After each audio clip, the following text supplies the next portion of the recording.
Anthony, I don't like taking days off. I missed you yesterday. All right, didn't hear you. You're on mute. Good way. I'm Anthony. Welcome to No Vacancy Live. That's my friend Glenn. You're watching the #1 show in hospitality.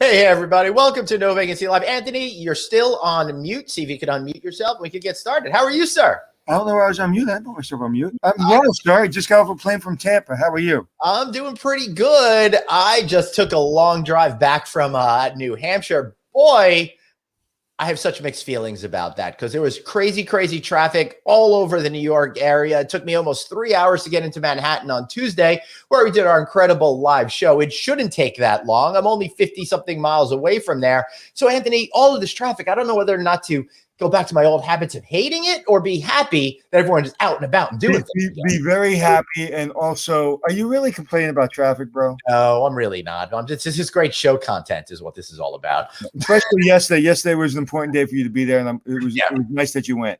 Yes, it was really important for me to be there. Lots of love out to the entire Ford family over there. It was an honor to be a part of hearing about Patrick's life and what an incredible human being he was and how much he cared about those within the community on him. Okay, here we get going, Anthony. So I'm excited because today we're going to be talking to the good folks over at Palisociety and their president, Jorgan Von Steining. And this is a hotel company that I've admired from afar, and I have not had the opportunity to ever get them here on the microphone before. So this is going to be good because they do things a little bit differently, I think. Well, it's interesting. I looked at a lot of their hotels, and they're great. Right? I know. We're going to learn a little bit about that. So everybody, if you're listening to our audio feed, and for just in case you don't know what our audio feed is, of course, you can grab that at Apple Podcasts, iHeartRadio, Stitcher, and wherever else you want to download your shows. The reason why I say this about our audio feed is because sometimes you're out there, you can't watch us visually. In fact, most of you might realize most of you listen to this on audio. So I just wanted to set that up as an apology ahead of time for today, because today's going to be a highly visual show. We got a lot of great shots of their hotels. Learn along with us, and we'll try to do our best to create word pictures for you. How's that sound, Anthony? That is a beautiful shot. Where are you not today? I am not at a Palisociety hotel. I believe I'm not in Seattle. But to confirm that, let's bring on Jorgan Von Steining, president of Palisociety. Jorgen, how are you, sir? Well, you're actually not in Memphis. To give you a I'm not in Memphis. You're not I should have known because I don't have Gus's fried chicken grease on my fingers. Is there a song, I'm not in Memphis? Unmistakable. Oh, my goodness. I totally got all carried away. Jorgen, just hang on 1 second. I don't know if you know about these great eco tech waste baskets. Normally we do this before the guests come on, but I totally forgot about the Tellurian collection. And these are really important because they help save time. They help save money. They help save the environment.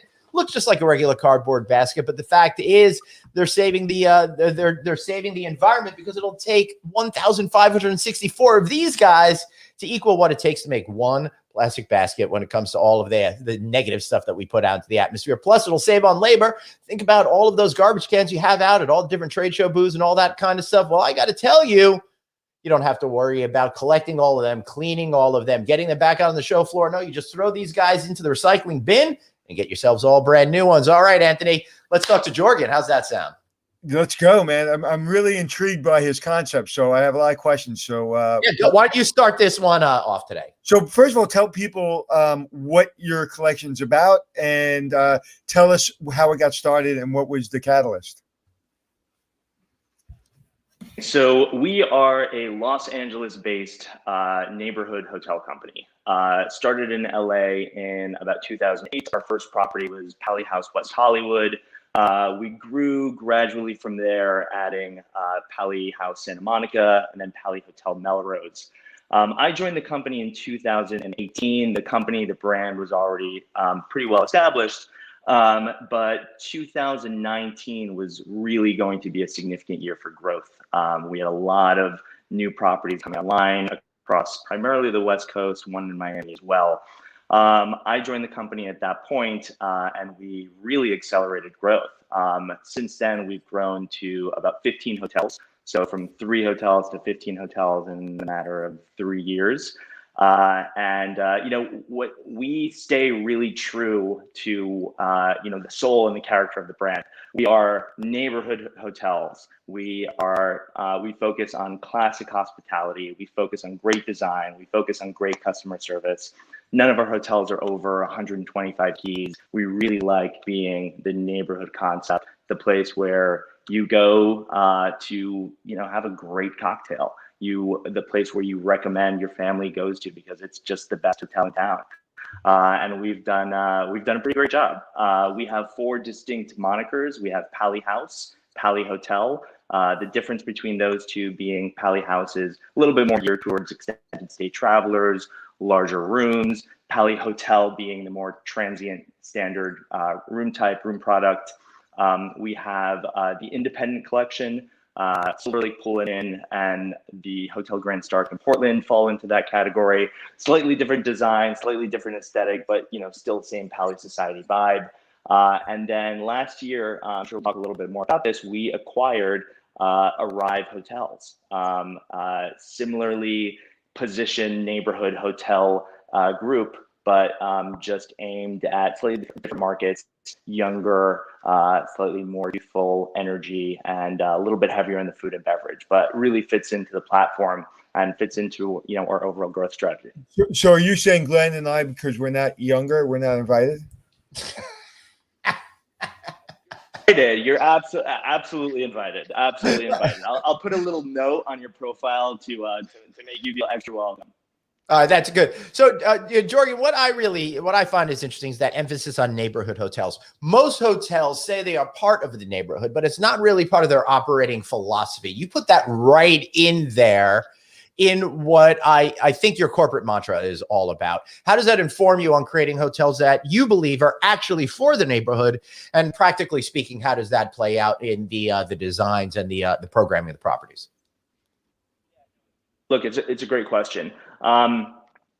Because our hotels are really small and they're located oftentimes in neighborhoods where you might not necessarily find a hotel, it tends to really appeal to the neighborhood. A great example of this is Pali Hotel Culver City. It's located in kind of a residential area, a little bit off the kind of main area in Culver City. And it fits right into the residential, feel and style of the neighborhood. The neighbors come, every Tuesday, Wednesday night to get a drink, to get dinner. It's where they tell their friends to stay when they come, and they don't even question it. So that's really the goal of ours, right? We want the people that live next door to tell their friends, to tell their neighbors, you have to stay here. It's amazing. It feels like this is a place that you're coming to visit. And it's, I think it's worked out really well. But, the strategy is really to focus on those smaller keyed hotels. The larger keyed hotels, does that really fit in the neighborhood? It might if you're in New York, right? But in a lot of the markets that we're in, the smaller keyed assets really fit right in.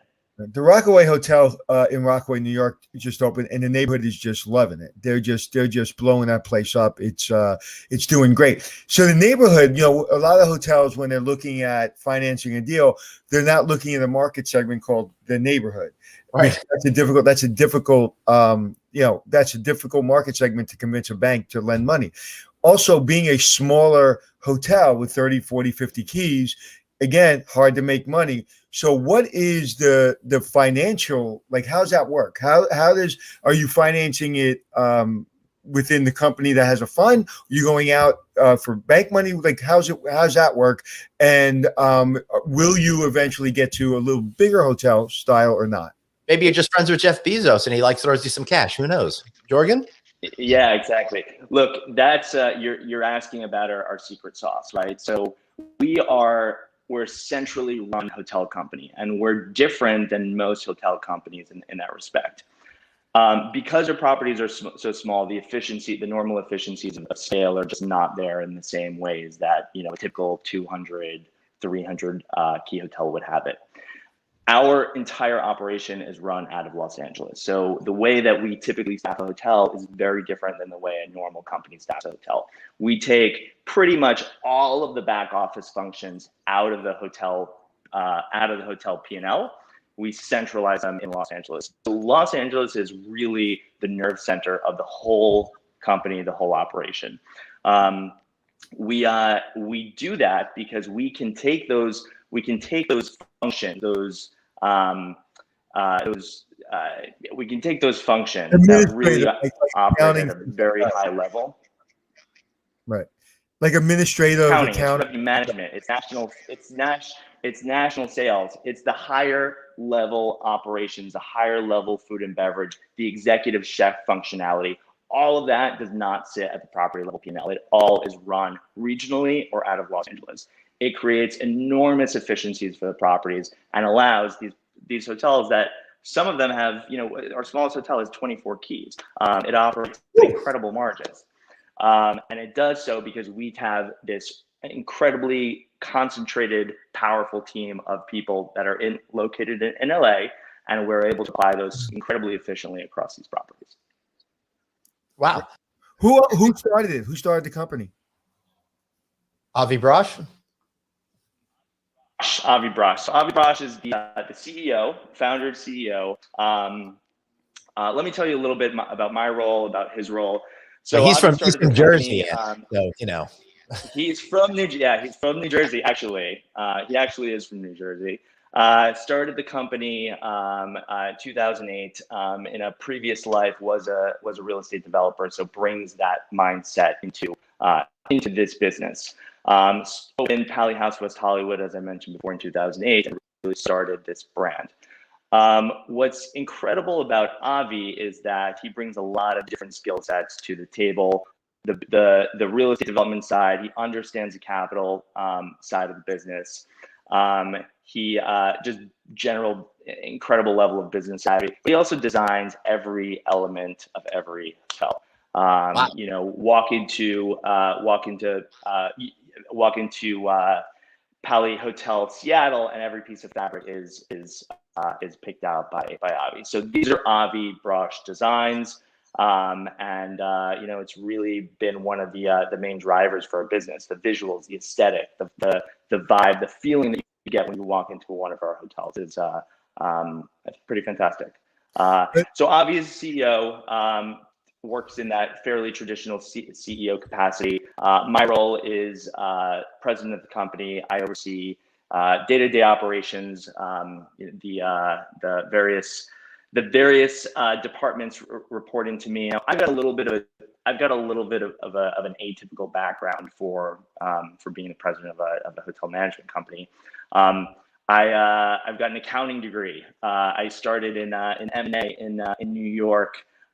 Way back when, and I kind of slowly moved into hospitality just because I love travel, and the feeling that you get when you step on an airplane and go visit, go somewhere new is pretty incredible, and that's always been a driving force for me in my career. And when I met Avi, there was a lot of alignment in terms of what we wanted out of life. We were very much on the same wavelength on what the market opportunity was for this type of company, very much in alignment on what a classically appointed brand of hotel should So be. have you worked in the operations of a hotel, or just as the president? I've never worked in operations at a hotel. I do not know how to check someone into a hotel. There's not the skill set I bring to the table. Hey, there's a lot of really wonderful people within our company that do that. I do know how to carry a tray full of drinks, though. I've spent some time in F&B, and let me tell you, that's a pretty important skill to have in life. I have a great skill of being able to drink a tray full of drinks. Well, I can do that too. I check that box as well. I think I've actually met Avi, but there's two things that you need when you're building a company like yours. You need the accounting background and you need the real estate background. The other stuff is hard, but it's easy. Meaning if you know how to cut the deal and you know how to control the deal, then the rest of the stuff is, again, people have traveled, people have been in hotels, people that understand service, and then you hire experts to help you do that. So will you be bringing any hotels to like New York neighborhoods? is definitely on our list. We have a pretty robust pipeline right now. New York is not on it at the moment. We've looked at some things in New York. I'm from New York. I lived in Manhattan for about 10 years, so I would love to get back there at some point, and we will. I think New York is. It's not the end goal, but it's a goal that we're definitely looking forward to. This morning I was on a plane coming from Tampa, and I put on NBC watching the Today Show, and live concerts are back in Rockefeller Center. Wow. And I'll be lying if I didn't say I shed a tear.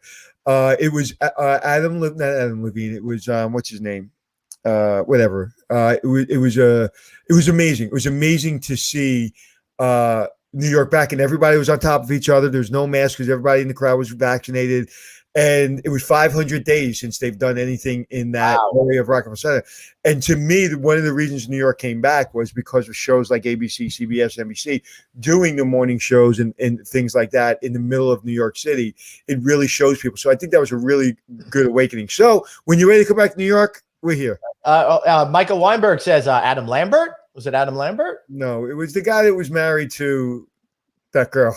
Oh, now that is a move for people over 50 right there. And usually, I remember my parents would do that. But you remember that guy who was in that movie with those people, and everyone would be like, "Yes, yes." The actress with the daughter of son named Apple.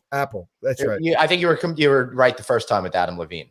All right, so that's not Adam Levine. I thought it was. I don't know. I'm sorry. I don't get Chris something. It was Chris something. I don't get the kids' music these days or whatever. But all right, more seriously though, speaking of Times Square, speaking about the incredible comeback, we're actually going to be returning to Times Square for another live broadcast. It's a little early yet, but September 14th. It could be in conjunction with the opening of Broadway. So we've already got that set. I'm very excited to be there. But Jorgen, a lot of your hotels over there on the West Coast. I'm very excited. Oh, Chris Martin. Chris Martin is from Coldplay.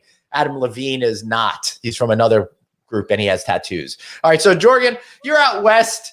You've got all these great properties. What really surprises me is that Avi has all this incredible design, not necessarily experience, but know-how and I don't know, inherent understanding of how this all works, because these hotels are great.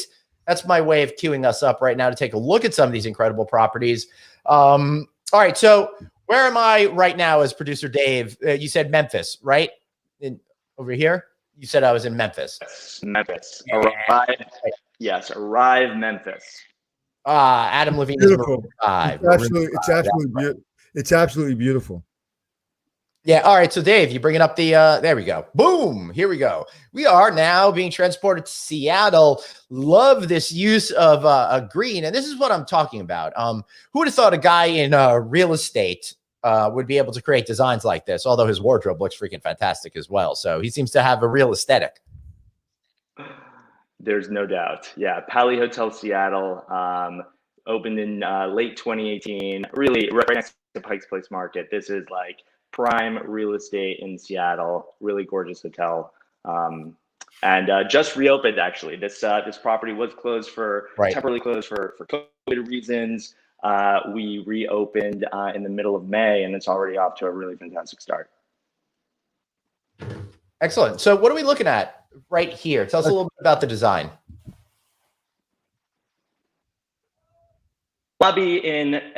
Avi really tries to incorporate the locale into every one of his hotels. So a lot of use of green here. Most of our furniture is custom made. Not all of it, but almost every piece you see in this the lobby is custom. Yeah, so really really incredible lobby space. The restaurant here is Heart and Hunter. It's an elevated dine concept. Again, just reopened. Really excited about the traction that it's getting. It is next to Pike's Place Market, which obviously is the food destination in Seattle. So it's a great food destination, and it's a great hotel. Yep. So let's take a look at the guest room. What can you tell us about the guest room? Right now, it's that same color palette follows its way through into the to the guest room. It looks pretty well lit with the corner room and stuff like that. Tell us where this thoughts came from. It looks to have kind of that Seattle vibe to it as well. Continuing with the green, these rooms are somewhat minimalist. You can see the closet there is designed for, for kind of minimalist travel. 96 rooms here, all really well appointed. You can see the Smeg mini bars. We love a lush mini bar at Palisociety. You'll find all the comforts of home with everything you need and nothing you don't. Yep. Culver City, tell us about that. 39 keys located really in the heart of Culver City, tucked away in a residential neighborhood. This is really, Culver City is really a business hotel. Culver City being Culver City being one of the kind of hotbeds of tech in Los Angeles. Amazon located very close to the hotel. Sony Studios located close to the hotel. The restaurant is Simonette, one of the most beautiful spaces in the entire portfolio. French bistro, really wonderful cocktails. You are sitting in a cafe in Paris. It's got a wonderful outdoor courtyard. It's fabulous. I love that notion. So, Jorgen, how do you approach designing a hotel that's geared more towards the business traveler versus a hotel that's geared more towards the leisure traveler, which I guess the Seattle hotel is, where that's located by Pike's Place is? How do you do it differently, but also retain that neighborhood kind of vibe about it? Typically want something different than leisure travelers, right? Do you have a desk? Do you not have a desk? Do you have how much space do you need for your your luggage, etc. Where's the location of the sink? Is it in the bathroom? Is it out of the bathroom? So we take all these things in mind, but most of our destinations are both geared to business travelers and leisure travelers.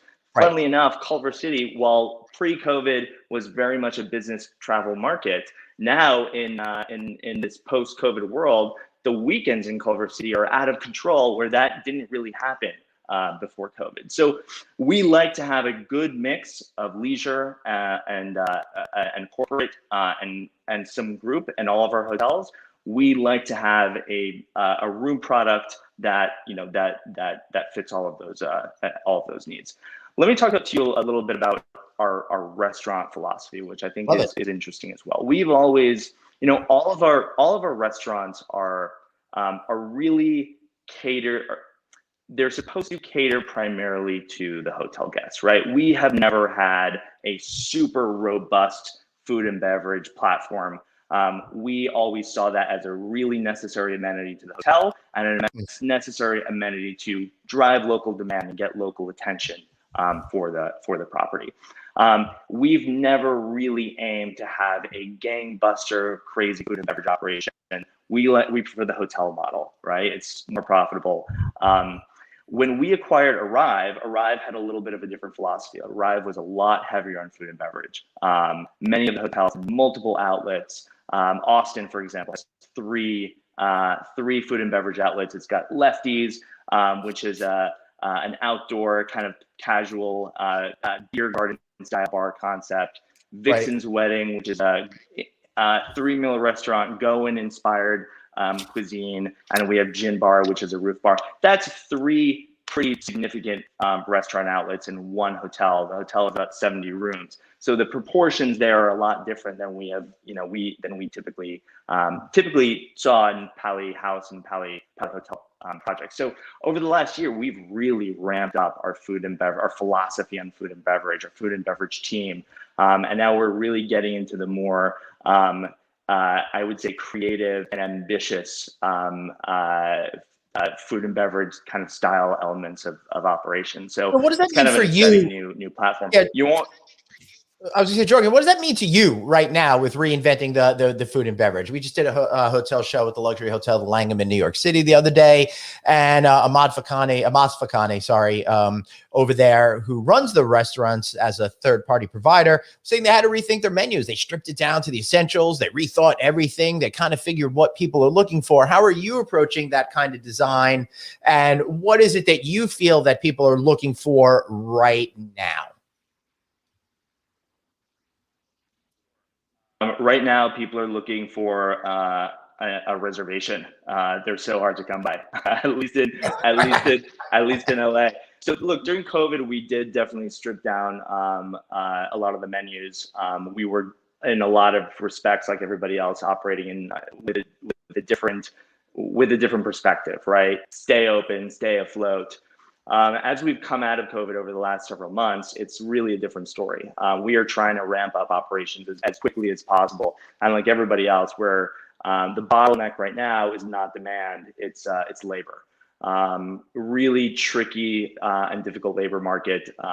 We want to open more meal segments. We want to open more hours. We want to open more days of the week, and we're limited by the extreme difficulty of the labor market right now. So I just saw something from a friend of mine that sent me an article that I think the Target in the area is paying $18 an hour. And the restaurant crew is making less than that. Now they're demanding $25 an hour, or they're not working.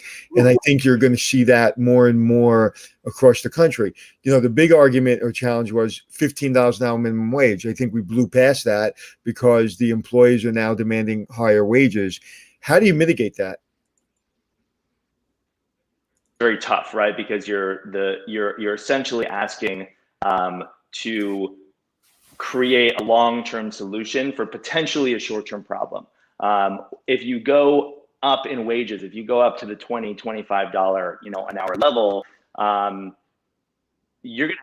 there's no coming back from that. So we're seeing right now a complete recalibration of wages across across the industry, and it's not just hospitality. Try to get an Uber in Los Angeles. It's not possible. It's everyone. So is this shortage going to continue? Is it going to be just is it going to end once September comes around and the richer unemployment benefits are done, once kids go back to school, once people are really in the mindset to go back to work? It's uncertain. But if you do lift all of those wages, you're going to be stuck there. So what we're doing is we've without a doubt we've had to increase wages. Otherwise, you just don't have a business to operate.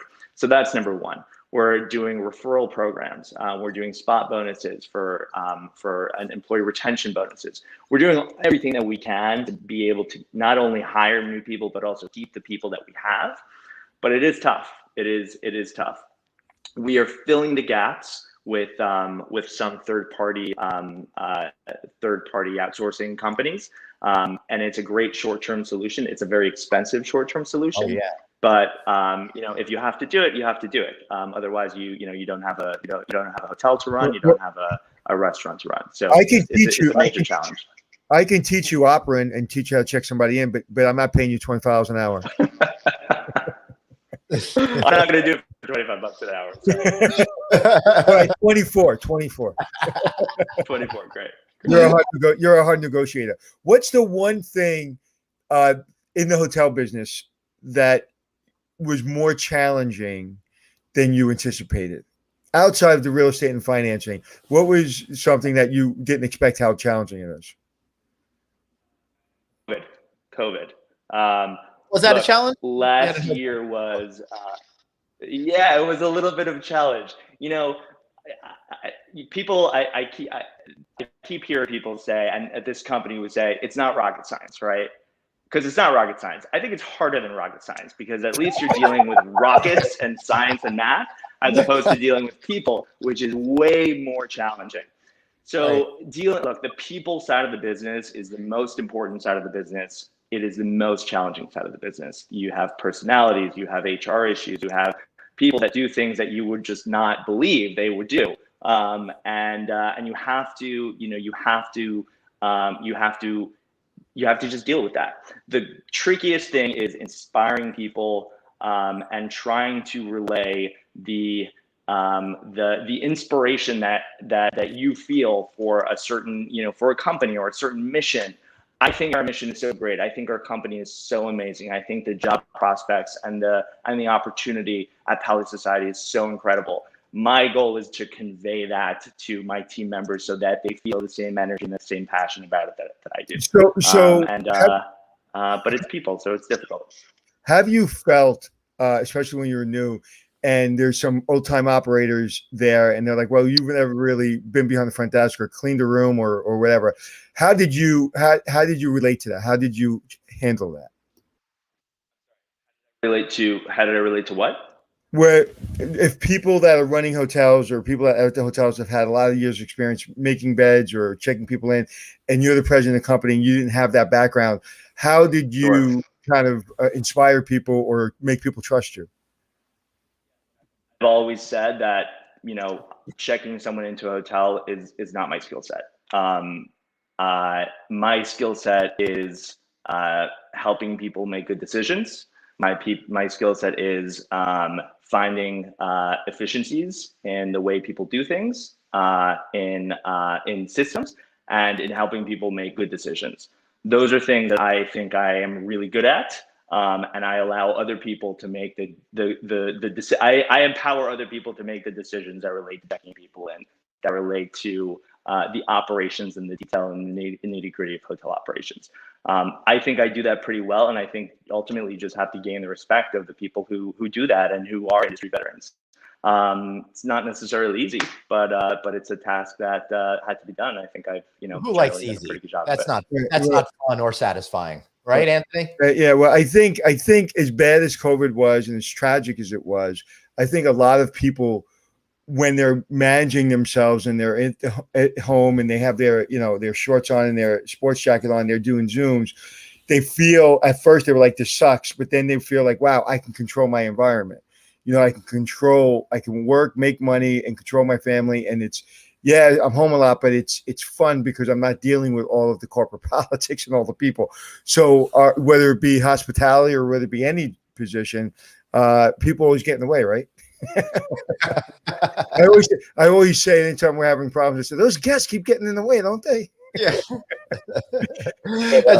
So, Jorgen, let's pop back on, take a look at a couple more properties while we still have a few minutes with you. Dave, you can bring up the Memphis so we can see a little bit more about what's going behind me. And I'll tell you what really strikes me is not just how nice the design looks of these properties, but how perfectly composed these photographs are. And Anthony, last time we were showing photographs, I think it was of the Moxie in Miami. We talked a little about the need for high quality photographs, but the way that these pictures are framed and stuff like that, all of them, the whole series of them, they're just gorgeous to look at. Yeah, I'm actually, as soon as you pull up for photography, you see my head go forward, right? Every time I go forward because I'm looking at every single thing in the photo, because one of the things, because we got to the internet so quickly and because people started booking so quickly for the internet, however long ago that was, I think it was 20 years ago, we never kind of caught up in the hotel business. It took us many, many years to catch up, that people realize they have 7 seconds to look at a photo or website and they go on to the next hotel. So rate's important, location's important, but the photography is really, especially a higher average rate hotel. And we're finally getting people like Avi and yourself into this business to really show the aesthetics matter, photography matters, that the fine touches really, really matter. And I'm looking through the pictures and, like I said last time, I did a photo shoot for a hotel that I developed in Midtown Manhattan, and it took us 23 hours literally to shoot 6 pictures. Wow. And everybody thought I was crazy, because I am. But we were doing things, and now those pictures have not been taken off the website for 15 years, and I haven't been involved in the project for years. And they're still the same pictures because they're that good. And so, yeah, the quality matters, especially when you're looking at a lobby like that with so much going on, so much furniture, to make it not look like it's overrun by furniture. And then the other lobby, which is a little bit more simple and less furniture, So it's very complicated. It's Right, very that's like the same. That's the same space from a different angle, is what it yeah. looks But like. what I'm saying, Right? that space, they're fitting a lot of seat Yep. in that space, and it still looks beautiful and comfortable. Yeah. And Jorgen, the reason why we're talking about the nuances of that is because it really is very symbolic, because it's the messaging that you're sending to that customer out there about the experience that they're going to have. And if you put in the time and details and care into manicuring the best looking photographs, then I think that really you're going to do the same thing with creating a great property experience for the guest. So what are we looking at over here at Grand Stark? I want to just keep going on that topic for a second, because Yeah, I man. think it's really Go for it, important. Jorgen. You Yes, know, absolutely. our focus on the brand is so incredibly important. Mhm. One of our principals, Kirsten Lee Pratt, is exclusively focused on what the brand is, how it's conveyed to the hotel guests, how it's conveyed to the public. All of the photo shoots that we do, we do it with the intention that eventually these will be in Vogue or in Condé Nast or in Travel and Leisure. So there's a huge amount of effort and attention that goes into the details of these projects. What we're looking at here is the Hotel Grand Stark, which actually just opened on May 1st in Portland, Oregon. Really incredible hotel, 57 rooms. We partnered with a local restaurant company called Submarine to do the F&B in this space. We are definitely inclined to partner with local chefs where it makes sense, and this is one of those markets, because Portland is such a local food driven market. This was a renovated property. It was an old, Yeah, it was it an looks like old it's an warehouse. existing I think structure. at one point. Yeah. Oh, it was an existing structure. Yeah, I think at one point it was a brothel. It just went through all of these various uses up until the 80s, when it was just abandoned for a Wow. decade or two. So major lift here that took quite a long time, but the results are stunning. Portland is really one of the most challenging markets, I think, in the country right now. Not just from a lodging space, but just from just a lot of civil unrest in Portland. There's been a lot of economic disruption. So opening this hotel opening this hotel at the tail end of that, but still while we're in it was a little challenging, but it was definitely the right thing to do. The property is really starting to get in a groove. Week 5 STR RevPAR penetration was about 115% against a really strong comp set. It's really encouraging. This is in East Portland, not really a market known for a lot of hotels, but it's kind of the up and coming area of Portland, and Soho House, I think, is actually going to open up a Soho House Portland, not far from this hotel. So it's definitely a market to watch.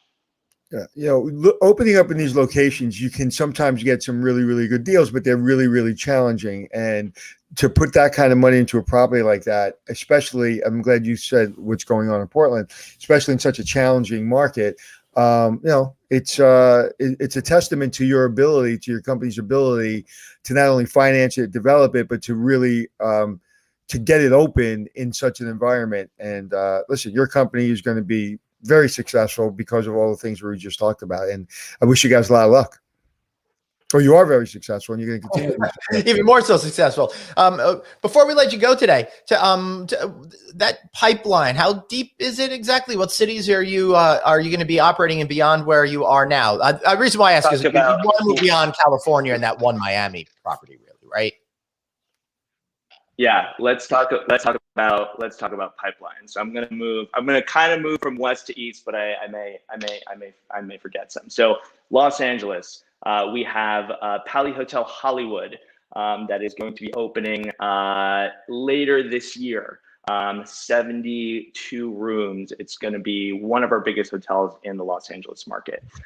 We also have another property. I can't really get too specific about it, but the the resurgence of the Palihouse West Hollywood brand is in pipeline. So that's going to be a pretty significant property in Los Angeles as well. We have we're pretty close on something in San Diego. We're pretty close on something in Denver. We've got 2 projects happening in New Orleans. We've got something happening right outside of Tampa, actually. Let's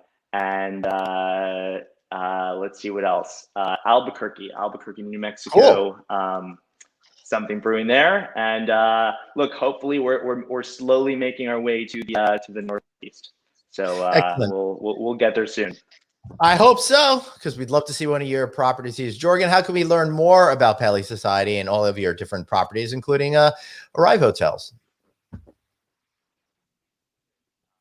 Palisociety.com or ArriveHotels.com. Follow us on Instagram, Palisociety Arrive Hotels. You'll find more than enough information and a lot of wonderful features there as well. Beautiful. I'm following Avi on Instagram already, and you're right, he has great suits. I told you, right? I know. And those shoes look great too, although I've dedicated myself now to a life of sneakers, so I'm not going to own any of those. Jorgen, thank you so much for being here. We really appreciate you coming on No Vacancy Live today. Have a good one. Anthony, so I got to tell you, I may not have been in hotel operations, but I could tell by looking at that last property by the architecture and the curved corners on the ceilings. They don't do that sort of stuff with new builds anymore, right? No, they don't, because it's expensive. And also, when you're taking over these hotels, I can't tell you just what a fine line from financing and really basically making it operationally successful and viable and making money off of these smaller hotels, especially food and beverage.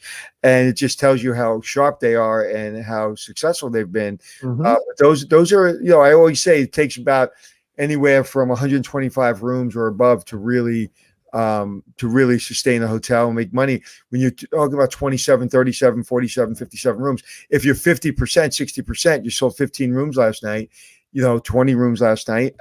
You got to be very careful. And that's why they have basically centralized everything to California, because it really takes that off the P&L. So when we're talking to people like that and we're looking at these kind of companies, just my brain overwhelms and with stuff like that, because that's my job, right? To get hotels to make money. Yeah, that's right. Oh, Bogdan, he's got a big claim over there. The most beautiful country in the world. I don't know. Romania. I don't know. Hey, anybody out there that takes umbrage with that, let us know what country you're from and why you think your place. I think the most beautiful country in the world I've ever been to is Long Island. Yeah, tell that to my wife. Meanwhile, that's honestly, it is true. We have got the most beautiful strip malls of any place. And car dealerships. If you ever want to, apparently you can't sell cars anymore. But anyway. Well, you could sell them. They just can't find the components to build them anymore. I tell you something, man. I've been traveling, and it's like I went to a restaurant last night in Tampa, and it was packed. Yep. But like packed in a good way. It was a beautiful restaurant. It was a large restaurant. The waiter was amazing. The busboy was amazing. The bartender was amazing. So people that say it's hard to find good people, well, they found good people at Olivia, Olivia in Tampa. It is absolutely a great restaurant, great food, great desserts, and our waiter was one of the best waiters I've ever had. That is so exciting. So I just want to bring in some good news, because everybody's talking about, it's hard. And I've seen the service really lower in the last several months around the hospitality industry. So it was really nice to see that last night. They were just absolute professionals. And the night before last, when I was up in Portsmouth, New Hampshire, I went to a taco bar place it really cool. Service fantastic. Took them a few minutes to figure out we were there. We had to tell them, but once we told them we were seated and wanted service, boom, boom, boom. Got your drinks, got your food, got your this, got your that. It was really great. And they were super friendly and nice. And it looked like that they were hiring a lot of people, because every server had someone tagging along with them training. So I don't know what they're doing up there, but they're doing something right, because it looks like they had a full team. Well, yeah, you're just seeing we're hiring everywhere, and they're putting the salary up there. And like he said, Once you put those salaries at $23, $24, $25 an hour, good luck coming back, because you're not coming back from that. No. And also people have to understand businesses got to stay in business. So when you look at a hotel, or you look at like Olivia's last night when I went, that restaurant looked very, very busy. Between the real estate, between the taxes, between the labor, between health insurance, between management, between just developing it, and your cost of food and beverage, which takes up, between food and beverage could take up 40%. Then your cost of labor should take up another 40, or sometimes more than that. Then you're talking about your rent and talking about your electric. Yeah. There's a very, very, very, very fine margin. It was like 3 to 5% prior to the pandemic, I think. Don't quote me on those numbers, guys, but it's razor thin margin. What kind of restaurant you're running? The higher quality restaurant, the lower the margin, believe it or not. Yeah. So it's a thin line, and it's very complicated. So when you get those wages, sure, everybody wants to pay as much as possible, wants to make everybody happy, but people got to understand, if you're in this business, this is what I always say. If somebody once said about teachers, like in New York City, it's like, well, teachers are underpaid. Yes, teachers are underpaid, so are nurses. If we can pay them $1 million a year, we should pay them $1 million a year. But when a teacher or a nurse or whatever takes a position, they know between the benefits, it's a good job, it's good benefits, and it's a decent salary. But going in, right? So you got to say, all right, I want a little bit more of a balance, or what? And it's a very difficult, challenging job. Is this pay right? So when you get into the service industry and you're working at the front desk, you're not going to make $97 an hour. That's right. So you understand what kind of business you're in, and you've got to kind of, either go into another business that's going to pay you $97 an hour, or understand that these businesses have very, very tight margins, and we've got to be very, very diligent, or there is no business and there are no jobs. Yeah, that's absolutely right. Anthony, it sounds to me you're talking about the need to adapt and innovate. Best way to do that is, of course, by getting yourself a copy of The Adapters by Sean Worker, myself, Glenn Hausman over there. Plus, check out our ongoing video series where we talked about adaptation and innovation in the marketplace. Buy it on Amazon.com. Go to theadapters.net, all that good stuff. Does your mom know about that book? And she actually does. She read it and she liked it. So that was really. You look at your 12-year-old when you said that. I love when my mom approves of me. What can I tell you? No matter how old you get, you still want mommy's approval. Well, I always approve you. And it was great seeing you when we were at the Langham. Was that yesterday or the day before? The day before yesterday. It feels like a month ago, but. Yeah. And what was the gentleman we were talking to from the restaurant? What a fascinating individual. Yeah, he was really cool. And of course, you are talking about a Masfakani. He was great. Mm-hmm. Yeah. And what a beautiful hotel. And listen, man, New York's back. Things are opening up, man. Make your trip now. If you're thinking about coming to New York, you better book business now, because we're getting back in the rate business. So we're going to be increasing some of those rates. Yeah. So, all right. If you want to check out that show from the Langham, New York City, of course, you could go to the No Vacancy page on YouTube. Go to novacancynews.com. Find it on Anthony's LinkedIn and Facebook feeds, my LinkedIn and the No Vacancy Facebook feed, pretty much wherever you want to watch that show. But I love getting those new subscriptions on YouTube. Help us build the audience over there. And while we're asking you for some stuff, tell us what kind of topics you're interested in hearing more about. We're working really hard to find new topics, new nuances, new things to educate, empower, and entertain you out there. But of course, we could use your help as well to let us know what you want to hear about. Right, Anthony? You know what we should do? And if David and Suzanne are listening in the background, what we should do, Suzanne's actually moving, right? She's traveling. Yeah, she's driving. She's driving today and couldn't make it with us today, but that's why, fortunately, Dave is here. It's the second time I did that this week, isn't it? Yes, every time. For those of you just listening, Glenn, anytime he drives, he makes a steering wheel motion like he's actually driving. Like anyone drives like this. And but David, so what we should do is we should get maybe like 5 or 6 or 7 employees in the hotel business across the country. Yeah, man. Great. And let's talk real professionals, not people that transit just come in and out just for a job, but real professionals, whether it be a concierge, whether it be a front desk person, a food and beverage person, and ask them, what's their expectations? What are they seeing? What are their concerns? So we should do a show like that, David. Why don't you get on that, David? Yeah. Dave, how you doing? Did you find those people yet? Yeah, what takes so long? Revenue. Thanks so much for being here today. Really appreciate all the support we get. This has been a great week of shows.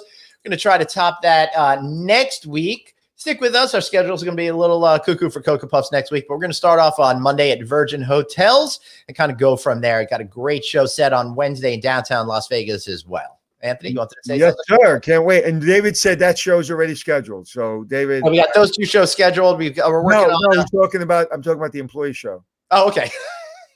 Well, that's why producer Dave is amazing, Dave. You got it. All right, everybody. Once again, let me remind you about the goodliness of subscribing to the audio podcast feeds. Find Checking In with Anthony and Glenn or No Vacancy Live feeds on Apple Podcasts, on iHeartRadio, on Stitcher, and quite frankly, wherever you'd like to get your podcast. If you want to reach out to either of us directly, Anthony's at Anthony Hotels, and I am at Traveling Glenn. And leave a comment. Please leave a comment. And did you say goodly? Goodly? I don't know why, but I did. What's the word you said? Goodly. Goodly. Okay. So it's goodly. But so another fun show. And again, this is a big industry. And you see a hotel company that is very precise in their thinking. Neighborhood hotels, smaller hotels, good partners on food and beverage. Not over complicating the process, what you expect, but just not overdoing it, because it keeps the ability to keep these hotels functioning. And I just love the concept. Beautiful. It looks great. All right, everybody. Thank you so much for being here. Remember, you've got one life, so blaze on and Be kind to yourself. see y'all next week. Don't talk over